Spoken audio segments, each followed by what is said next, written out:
Hi, I'm George Howard, and welcome to another conversation with a young entrepreneur. Today, I'm speaking with Alex McConduit, who is a Loyola student, as well as an entrepreneur and someone who's passionate about the music business. So we're going to have a conversation about what he's got cooking, and we'll get it started by letting him talk a little bit about his idea. Well, how you doing, first of all? Basically, I want to start an entertainment company in New Orleans, Louisiana. It's going to be a local company, and what we want to do is give underground artists and independent labels the opportunity for their music to be heard, respected, and elevated through collaborations with us, Real Entertainment.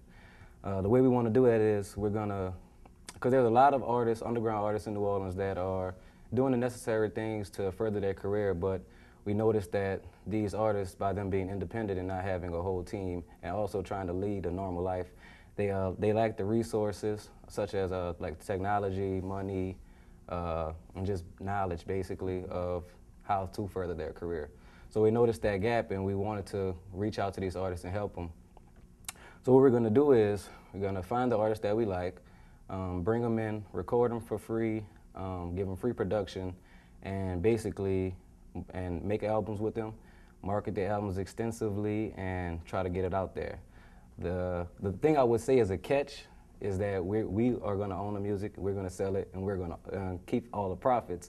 But with the underground artists and independent labels, if we can get an independent label to work with us, what they gain from it is promotion and being a part of Real Entertainment. We want Real Entertainment to be the premier source of music in New Orleans.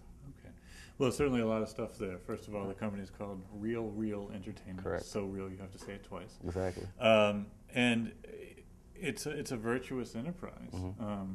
Certainly here in New Orleans, the birthplace of so much of America's great music, and yet, musicians aren't really getting the what they deserve in terms of promotion, getting it out there. And I think it's also widespread. The music business is changing so much, and with the kind of lower barriers to entry, people can make records on their laptop for virtually no money, and you can get a MySpace set up and distribution through Snowcap or whatever, and a number of things. And hey, you're in business. But the problem with that is that when everybody can get into the market, it makes it all the more difficult to sort of differentiate yourself. Correct. So it seems like you're trying to address that. So what I'd like to do to kind of walk through these elements is, after you've given your kind of description, and you talk very, very quickly.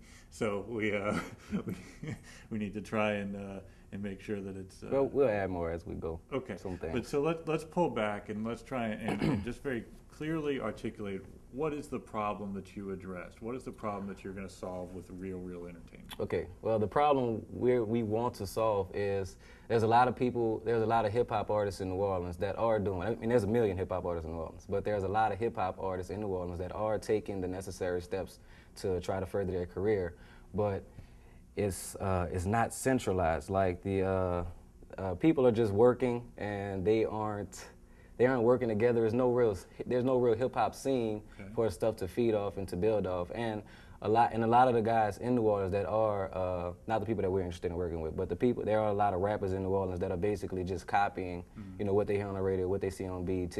And the reason that in our mission statement, which was basically part of my summary, part of our mission statement is that we want to elevate their music through creative collaboration. Okay. So a lot of that creative collaborating would be the music that we give them, the beats, and the production that we give them. But also we want to touch on different topics. We want to view because I know that people look down on hip hop for talking about the ills of society, but those things are real. But we want to approach them in a different way. Give it a different story. Let's pull back just for a second. I mean, first of all, so this is just to be focused about this. You're going to be working exclusively with hip hop artists. R&B, urban music. Okay, good. But hip hop is the target type of market. Well, I mean, in any entrepreneurial venture, it's really, really important, obviously, to have a focus, a target market. Too often, entrepreneurs just think the world is their market, and that is just a recipe for disaster. So, you have the kind of the subset of music that you're working with is urban, so that allows you to focus a little bit. To pull it back even a little bit more granular, how do we get to the idea? Maybe it would help me to understand if we said, okay, so there's an artist. Let's not talk about a whole hundreds of artists or however many you may need to make this thing work. Tell me what you're going to do to solve the problem of one artist. You find an artist. Okay. What are you going to do for this artist? Okay, so so we'll take the artist, Right. bring them in, record them for free, Okay. give them the production for free, and then we're going to market the artist's work extensively. But why this is going to help the artists is because they'll be able to introduce a lot more music into the market. They'll be at no cost to them because most artists have, everybody has a life, outside of this business, and a lot of these artists aren't making money from it. This is not how they make their money. So by them being able to release this material through us, they don't have the time to go out and stand on the corner and give out all these CDs. They can only do so much by themselves. So artists often complain about the idea of like, all I want to do is make music, right? Or if I'm making my music, if I'm going to be a great artist, I got to focus on making my music and not necessarily doing the business side. Right. I'd argue that it's somewhat irresponsible for an artist to take that point of view, but the reality is many do. Mm-hmm. So, in essence, if I understand it, you guys are going to come in and help them market. Help them, alongside. But you keep coming back to this idea that you're going to record them for free and all of those things. And I guess we can touch on that in a minute because I'm imagining that's how kind of your revenue is made, or that's how you build assets. That's the way we can have better profit. Okay. But let's table that for a second, because I think that, so you've identified the problem now. I think the problem is artists can make music. Maybe they're not making the music at the highest level, but they're not able to get it out there in an efficient way. So I'm still unclear on how you're going to get it out there in an efficient way. Okay. The ways that we plan to do it, actually there's another public access TV show called Fat and All That. This is our plan for our first release. The show's called Fat and All That. It's a hip hop show. It's been on forever. It's everything with two names. Real Entertainment. I don't know. I'm George Howard. PHAT also. Oh, But PHAT, yeah. yes. So that's a show that goes around. They play music videos for artists in the city. They go interview people and do those type of things. So we're gonna have a whole episode when we have because our first release is going to be a collaborative effort between about 7 or 8 artists. Okay. Going to have all of them come on the show as a way to So you have a relationship with the show. Right. Yeah. So you've gone out and you found 7 or 8 artists that want to be part of Real Entertainment. Not exclusively, but would like to work with us. Okay, right. So and then you're going to go on the show, and that's one way that you're going to get the brand out there, these artists out there. What else? The website, of course, we'll have a website, and actually what's going to be different about your website? I'm going to tell you exactly. Right, so the good thing about our website, which I came up with this idea about 3 days ago, and I'm probably going to need a lot more help since I came up with it because I can't turn it away now. I can't not do it. Basically, it's not anything really new. It's going to be new to the local area. It's going to be new to New Orleans. Basically, we're going to have a website that, if you have ever been on allhiphop.com or hiphopdx.com, they just keep up with hip-hop news and stuff that's going on in the hip-hop industry. Well, what we're going to do is keep up what's going on in New Orleans hip-hop scene. And because I thought about it because if we had a website that was just, we're going to sell our products and you can look for when we have another upcoming product, people would visit the webpage twice, maybe every time we're about to have a thing. So you're gonna provide kind of a filtered source of news so that people know when they come to realreal.com, they're going to get the kind of best, most accurate information about this genre that they care about. And this will allow you to then highlight the artists that you work with. Not necessarily. In a way, of course. We have control over it, so we'll probably be biased to highlight the artists we work with. At the very least, next to the news, you'll be able to put your artists. Right, featured artists, those type of things. Okay. But we want to have a website where you just don't come every time, just to see when we have a new product. Where you might visit when you go on the internet, like, what website do I want to go to? One of the most common fallacies of entrepreneurs is they think they can throw a website up and people will care. Right. I think that a new website is created once every second or so, right? We just have so many choices. So your idea to say, look, if we just threw a website up about the artists that we're working with, it might not get the traction that we need. So by having some additional information up there, and that will help us to become that premier source of news and music in the city. So you have that. You have this relationship with a TV show. What else? Well, because community service is going to be another way that we're going to market real entertainment. Right. Pick up trash on the highway.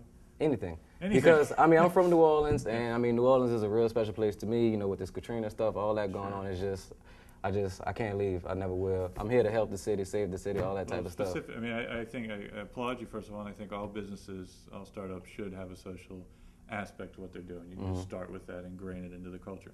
But so what I don't understand how it connects with your overall. Well, what we're going to do is even before our releases, we're going to go into communities and do nice things. Like we're going to go. The first one we got lined up is we're going to go feed the homeless people. There's a lot of homeless people. Well, the artists that you work with? No, do this, my company and just volunteers that I can get. I'm going to give everybody T-shirts, the Real Entertainment T-shirts. Wonderful. Okay, so there we go. So that's a wonderful idea. Yeah. So how does it relates back to building your brand by giving the T-shirts away, just creating awareness of what you're creating doing. awareness of doing things and trying to get some media attention because this is, you know, 2 college kids starting a business. Yeah. We helping the community, and this is hip hop finally doing something positive instead of always being looked in a negative light. So we're hoping that we can build relationships with some of the networks like WWL. I'm talking to somebody over there, and I'm trying to get in contact with somebody at Where You At, and we're trying to get in newspapers, college newspapers. Well, if you build something like this, you'll get coverage. Hopefully. Now that'll be an initial kind of blip, and then eventually the artists are going to have to generate awareness on their own. And that's a big part of our market plan is that the artists they're going to want to market themselves. So on their own music that they make and distribute, they'll mention our name, say just look out for this. They're on it. That's their product. All right. So in other words, it's kind of the model of a CD Baby or something where, because they have a relationship back. So will the artists have their own page on your site? So it'll be realentertainment.com/random hip hop artist B, and so random hip hop artist B is out there doing a gig, and he says, if you want to buy my stuff, go to realentertainment.com. Well, not necessarily buy your stuff, but we will advertise his show on our website if he has a show coming up. All right. Well, I mean, I think we've addressed some of the marketing angles. I'm sure there's a lot more to be fleshed out. But let's kind of, so we've got a problem here. You know, hip hop artists are not getting the attention that they deserve. Your solution is to help them doing that via a number of ways, marketing, etc. The business model. How are you going to make money doing this? You keep talking about giving recording money for free. Certainly, the community service is something that is not going to cost you anything except for the price of T-shirts. Right. If you've got some sort of relationship with a TV station, great. They're not going to charge you anything, but there are going to be costs associated with this. So how do you drive revenue? Well, basically, from the albums that one reason that we're going to be able to be so successful because my partner is an engineer and a producer. We don't have to pay for any of the production. Okay. We don't have to pay for the recordings. All right, so you're going to be able to, and that's fine. I think that recording costs these days is not as huge as true. But it's still an advantage to have somebody that can do this and bring artists in, as long as these artists want to be recorded by. Right. But again, that's cost saving, which does certainly relate to revenue, but it's not revenue generating. So how are you making money? Okay, so we're the album. Our first album is going to be top 7 underground artists in the city. Okay. But what we're going to do is every time after we record them, we're going to package it, market it, and we're going to go sell it. Where are you going to sell it? And we're going to do a lot of street vending in the beginning because we want to get a real strong presence in New Orleans. Because I mean, hip hop. That's a lot. It's a big deal in hip hop. Street vending. I think it's one of the few areas that you can successful. And I think that hip hop does tend to be innovative in terms of their marketing. I do think some of the mixtape stuff is a bit played out at this point. But I'm sorry. We make albums. You make albums on mixtapes. Right. All right. But so you've got this compilation, 7 underground hip hop artists. Conceptual compilation. Compilation, yes. Yeah. So specifically, you're going to sell it on the street. Where you're going to just wander down St. Charles Avenue? How are you going to?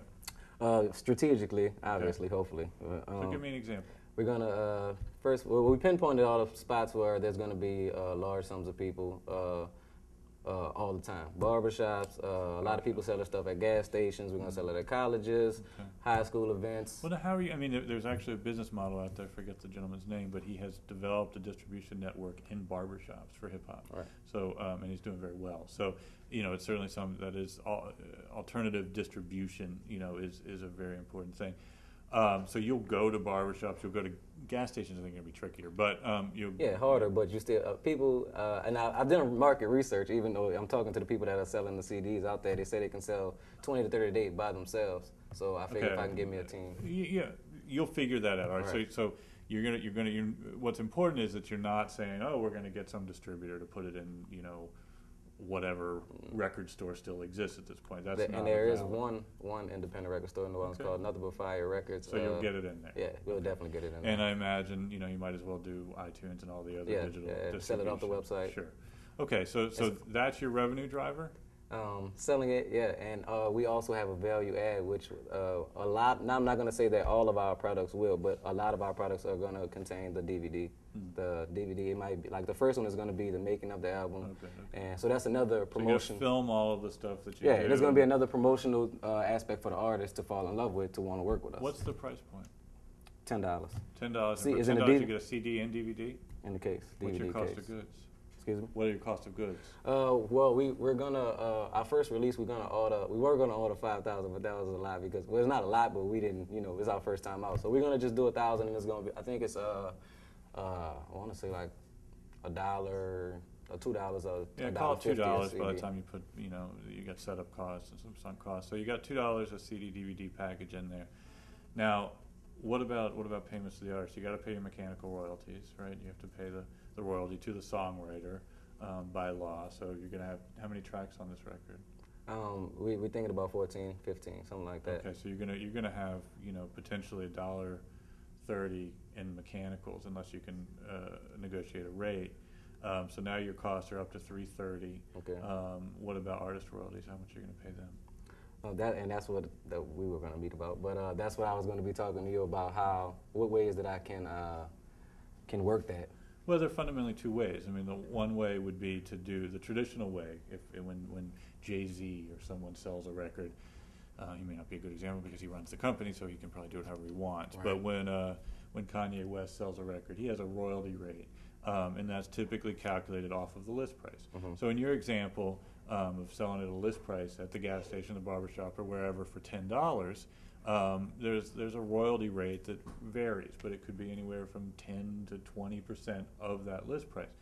So for you, that would be between $1 and $2 of the list price going to the artist. Now, record labels rarely pay that full amount. They'll put all sorts of deductions in there, but they do have to pay something or calculate it.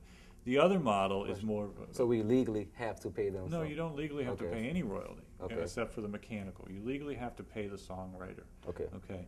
And obviously, if there's samples or anything in these tracks... samples. Okay.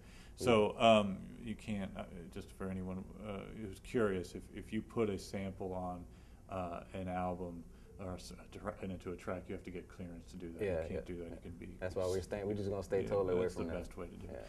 But you need to, I mean, I don't know why an artist would say, sure, take my song and don't pay me any royalty. Now you can say you're going to get all this promotion. Mm-hmm.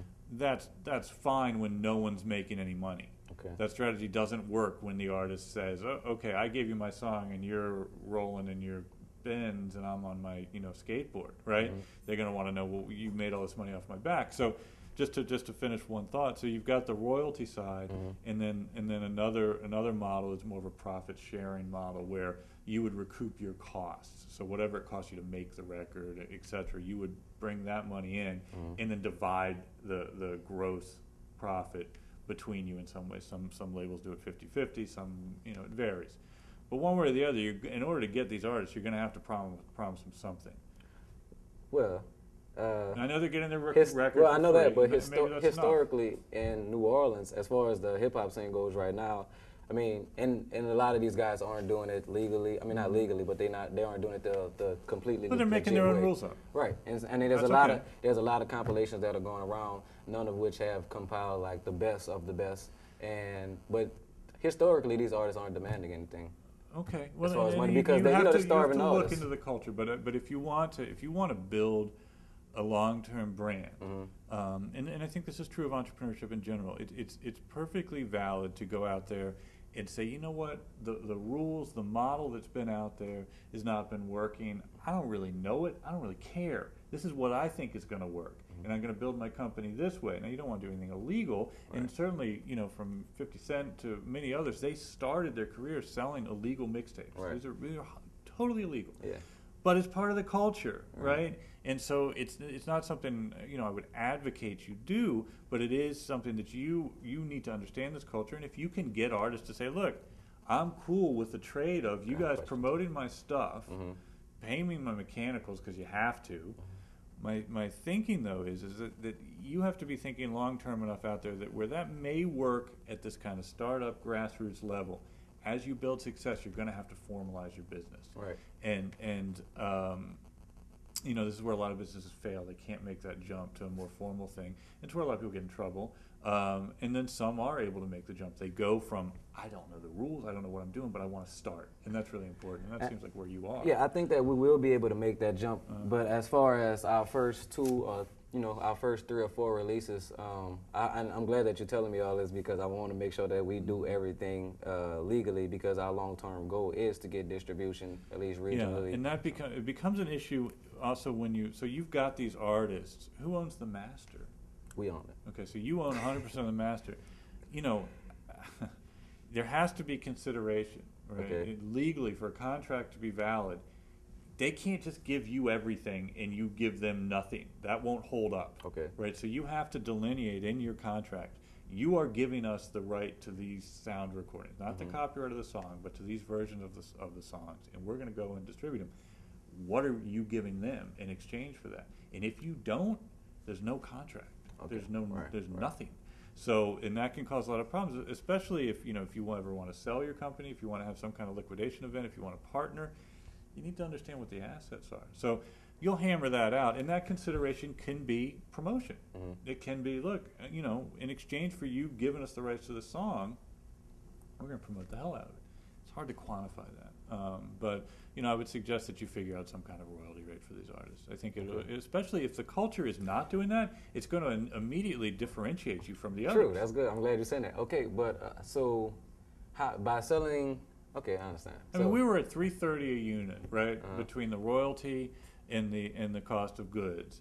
Now, if you're selling it for $10, you're working at a $670 margin, right? Okay, yeah. That's a lot, and it's completely unrealistic. Okay. Because you don't just go to a gas station and say put these CDs in here. Oh no. They say they say you can put the CDs in here, but what are you going to pay us to put the CDs in? Or also, how does the gas station make their money? We don't plan on letting the gas station distribute them. They actually stand there and sell the albums to people as they come. I'm sorry? Street vending, like you actually stand there and you have your mixtapes or you have your albums and you sell them to people as they come in. Okay, you're going to be arrested. Arrested? You can't stand out in front of a gas station and sell stuff. I mean, you're not supposed to, but you can. You can in Well, you can't do anything in theory, but you will go to jail. Nah. People do it all the time down here. You can't build businesses on that type of. I mean, okay, I would suggest that you look into what it takes to legally do this. You can go ahead and take that approach. It is not a good long-term business strategy. Oh, it's not at all. It's not at all. It's initially to build, not street cred, but street cred. And it's a way for us to communicate with our customers one-on-one. The people that are going. It's a way to be arrested too. If I'm a gas station, if I'm running the Quickie Mart, but right? they don't. That's the thing. That's what I'm saying. Okay, that is not. I mean, we're not gonna. I put it like this: we're not gonna be standing on St. Charles at the Shell selling these albums, selling these mixtapes. We're gonna be, in areas where it's already being done. And that's a good thing because I didn't ask them if they give the gas station guys something, which I don't know. They may imagine look. I mean, the way the world operates. If I'm Abu running the Quickie Mart, the only way I'm going to let you stand out there on my property and sell stuff is if I get a kickback. Most of the all time, of which is wholly illegal. Yeah, so if you want to, if that's how you roll, go ahead. But the right way to do it. Look, I'm not gonna tell you what the right way. I think innovators start this way. There isn't so many of the successful record labels started selling CDs out of the back of their trunk. So you are consistent in a long lineage of record label people who said, you know what, I'm not going to go the traditional route. I'm going to go where the people are, pop my trunk, and sell CDs. Just be careful. Initially. And this is fine. I mean, I think this is fascinating. This is how Chris Blackwell started, and I don't put myself in the same category, but I did the same damn thing, just driving around at shows, pop in the trunk. Right. I'm going to sell them at the artists' shows also. Okay. So great. I mean, I think it's wonderful to get out there, connect directly with these customers. you need somewhere in your business plan to say eventually we're gonna formalize these types of things. Definitely. We're gonna show that we have a market, and then we're gonna go to the barbershop, go to the gas station, and say, look, we want to come out from the cold here. We want to come inside, and let's formalize an arrangement, right? Because you can, I mean, it's rather than doing it under the table with kickback, you put the damn thing up next to the cash register, and you sell the CDs to the barbershop for $5 or $6, and let them sell it for 10. Everybody's happy. Right. But to build your brand, you're doing it grassroots. To build our brand and to collect more profits in the beginning. All right, so we can have money to continue. Okay, as long as that money doesn't go towards hiring attorneys to get you out of jail. All right, so we've identified the problem, right? Mm-hmm. We've identified a certain solution. We've identified a business model, right, so to speak. Your long-term goals, where does this go? I mean, this sounds like something that you can get off the ground pretty fast. You've got this compilation. You can start finding gas stations to sell all in front of everywhere pretty soon, right? Right. Well, long term, which 3 to 5 years, we want to obtain distribution regionally at least, which means Texas, Louisiana, Mississippi, Oklahoma, maybe. And I was talking to a lady at Koch. And she told me if you can sell 5,000 units consistently, they will distribute you regionally. So one of my questions was about BDS and SoundScan. So how do we, because we're going to be selling a lot of our units initially that way, how can I generate our sales? This is the problem. That's the problem. Okay, so BDS and SoundScan are measurement tools. Well, before we even go into BDS and SoundScan, is there any other way that we can generate our sales data into a language that the distributors talk? The language that the distributors talk. Meaning BDS and SoundScan. I know what you mean. BDS and SoundScan are somewhat valid indicators for people who don't know. BDS tracks radio play, and SoundScan tracks sales. Okay, well, SoundScan. So SoundScan, but it does not track sales made in front of the Quickie Mart. Yeah, okay. Right. So as you say, you need some other thing in distributors and labels, and people do look at these to a degree. I looked at SoundScan, but what I really looked at was I come down to a show. Okay. So you need to build the buzz. I mean, this is how, again, you're working in a lineage that has some pedigree. You're not making this stuff up. This is how Cash Money did it. This is how, it will start to appear. The good distributors are much more interested in seeing, walking down the street and seeing people with T-shirts or whatever kind of bling that might indicate this type of artist's, an affinity towards this type of artist. That's an indicator, right? Much more so than SoundScan numbers. Which so them hearing about us would be just as good? Better. Okay, well then better. I think that because SoundScan can be gamed. There are ways to artificially inflate SoundScan numbers, and SoundScan's also a picture in time. It's not. So it's much better if you could get someone down to the show, or someone who says, "What is going on in New Orleans? Why do I keep hearing about this artist or this real entertainment?" And they come down to some show and they got the hundreds or whatever thousands of people doing this. That's the indicator. That's something where any smart distributor is going to go, okay, I want a piece of this. And at that point, it goes back to this idea of, what is your business model? Because the distributor is going to say, okay, we want to distribute you, but how is this going to work? Right now you're doing fine selling in these non-traditional ways. We're going to put it in stores, right? That's what distributors do. Right. Your market may not go to these stores. Where does your market shop? Apparently, they shop in front of Quickie Mart and barbershops, which is probably right. Right. Okay. Do they go to Best Buy? Well, dear God. I'm just saying, everybody goes to Best Buy to get CDs because they're cheap. I'm just saying. But yeah, but you know what the problem with that is? We won't get any money because it's $9.99. Well, that's part of the problem. So what does Best Buy carry? Oh, yeah, the mainstream type. Right now, stuff. Best Buy, you walk in there, it's probably all Reba McEntire. Well, hopefully, a lot of our customers will buy, from our website, and I'm not sure which way how the distributors exactly work. But I like your model. Frankly, I much prefer your model of building up at a grassroots level, getting right in front of your customer, making that connection right then and there, and then if something blows up to some degree, then I suppose Best Buy becomes something that you need to concern yourself with. But the devil's there, right? That's something where lots of money. There's a thing called co-op, which you know about. You don't just get your CD in Best Buy. You pay Best Buy for their real estate, because every little inch of real estate Best Buy takes up with a CD, they could be selling something that people actually pay for, like refrigerators, right? So, you know, and this whole idea that Best Buy operates with CDs as a loss leader, that's total. It's a lie. Okay, these are not loss leaders. Best Buy is making money on these CDs. From both ways. Well, no, I don't want to go into. I probably can't talk about it, but Best Buy does find a way to make money on their CDs. So anyone that thinks it's a loss leader is not thinking this through. But your point about, you know, where do you go next?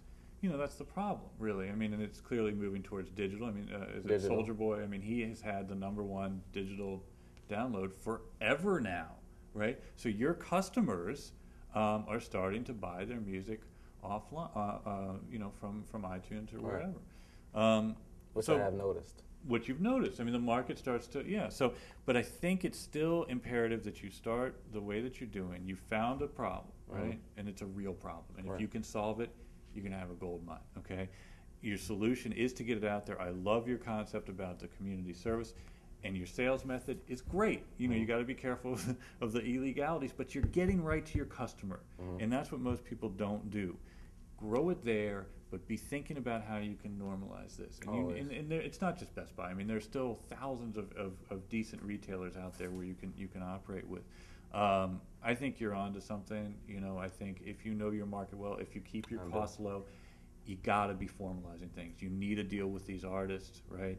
And you need to be real careful about some of these ulterior or alternative distribution methods, and build it that way. But I wish you nothing but the best of luck. Thanks. And you'll be helping me a long time. So give me your elevator pitch. Give me 10 words. What are you going to do? But basically, we're going to take over New Orleans through the use of hip-hop music, get everybody, I can't use 10 words, but we'll get everybody together and try to create a scene and bring hip-hop back to New Orleans and give New Orleans hip-hop away to the nation. So that was pretty good. I never said that either. Good. Thank you for joining us. Hope you come back next time.